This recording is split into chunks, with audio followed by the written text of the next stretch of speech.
আসসালামু আলাইকুম বন্ধুরা, চলে আসলাম নতুন একটা রান্নার রেসিপি নিয়ে। ফ্রাইড রাইস, বাচ্চাদের জন্য ফ্রাইড রাইস রান্না করব, সেটা আপনাদের সাথে শেয়ার করব আজকে। তো এখানে সবজি নিয়েছি, পোলাও চাল নিয়েছি,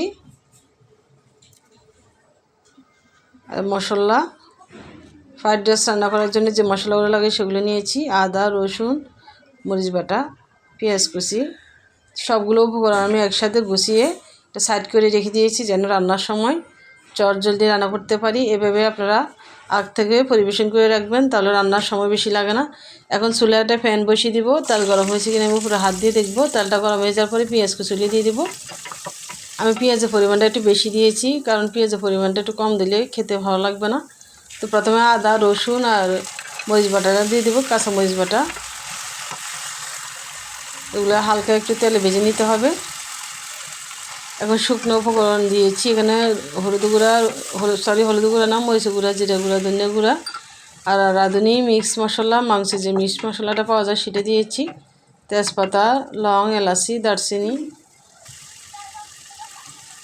8-9টা কাঁচামরিচ দিয়েছি।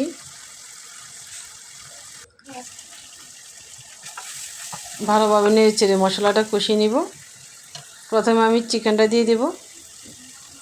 চিকেনটা আমি টিউব করে কেটেছি, আপনারা চাইলে বড় করে কাটতে পারেন, তবে এই সাইজ আমি যে সাইজ করে কেটেছি এই সাইজটা ঠিক আছে। এভাবে কাটলে মশলাটা চিকেনের ভিতরে ঢুকবে। আজকে ফ্রাইড রাইসের মধ্যে আমি ডিম দিব না, কারণ ডিমটা আমার ছোটো মেয়ে খায় না, এই জন্য ডিমটা রেখে দিয়েছি। তো এখন আমি সবজিগুলো দিয়ে দিব। মটরশুঁটি, গাজর আর সিম নিয়েছি। অনেকে ক্যাপসিকাম দেয়, তো ক্যাপসিকাম আমার কাছে ছিল না, তাই আমি ক্যাপসিকাম দিতে পারিনি, আপনারা চালিয়ে দিতে পারেন। খুবই ভালোভাবে কষিয়ে নিতে হবে। তো আমার কষানো হয়ে গেছে, এখন আমি রাইসটা দিয়ে দিব। এটা হচ্ছে চিনি গুঁড়া পোলাও চাল।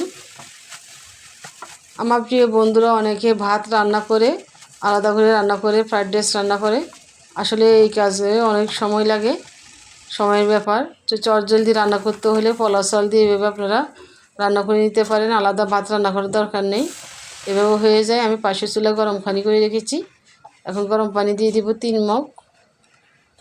মেজারমেন্ট মাপে 3 মগ পানি দিয়েছি আমি।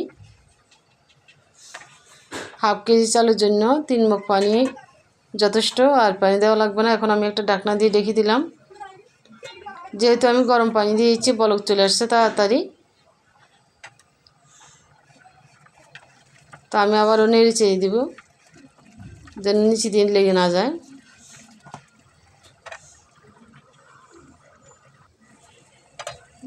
অফ ক্যামেরাতে আমি কিছুক্ষণ ডেকে রান্না করে নিয়েছি। এখন আমি চুলার আঁচটা কমিয়ে দিয়েছি, বাকিটা ভাপে ভাপে হয়ে যাবে। তো হয়ে গেছে, দেখেন পানিটা একদম শুকিয়ে গেছে। আমরা ঠিক পোলাও যেভাবে রান্না করি সেভাবে রান্না করলে হয়, আলাদা বাড়তি ঝামেলা করার দরকার নেই। অল্প সময়তে আপনারা এভাবে রান্না করে নিতে পারেন। এখন আমি পরিবেশন করব। কেমন হয়েছে আমার ভিডিওটি যদি ভালো লেগে থাকে অবশ্যই ফলো দিয়ে রাখবেন। আল্লাহ হাফেজ, সবাই ভালো থাকবেন।